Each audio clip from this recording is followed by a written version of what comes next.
أعلنت وزارة الداخلية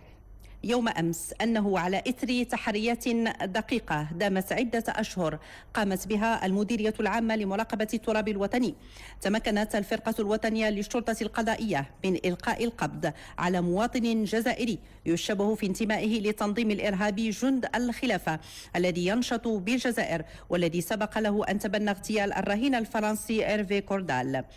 وأوضح بلاغ لوزارة الداخلية أنه قد تم العثور بحوزة المشتبه به على كميات كبيرة من مواد خطيرة وأجهزة تستعمل في الاتصالات اللاسلكية، إضافة إلى رسم بياني مكن تفحصه من اكتشاف كميات هامة أخرى من مواد خطيرة، بالإضافة إلى أسلحة نارية بمنطقة متواجدة بين بني درار وأحفير. كما أبانت التحريات يضيف البلاغ أن المشتبه به كان برفقته عنصر آخر يجري البحث عنه قصد تحديد هويته من أجل إلقاء القبض عليه.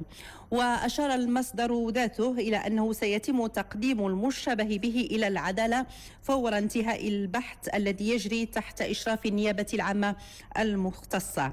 وتجدر الإشارة إلى أن التنظيم الإرهابي جند الخلافة الذي يتخذ من الجزائر منطلقا لعملياته سبق وأعلن مبايعته للتنظيم الدولة الإسلامية في العراق والشام. ويذكر أنه في إطار المقاربة الاستباقية في مواجهة التهديدات الإرهابية، فقد سبق للمصالح الأمنية أن قامت يوم 22 نوفمبر 2014 من تفكيك خلية إرهابية بمدينة بركان موالية لما يسمى بالدولة الإسلامية، قامت بنشر شريط فيديو تحريضي تحت عنوان ظهور جند الخلافة في المغرب الأقصى، كان ينوي أفرادها تنفيذ مخططات إرهابية ببلادنا، من بينها اغتيال أجانب مقيمين بالمنطقة الشرقية، وذلك بتنسيق مع تنظيم جند الخلافة بالجزائر.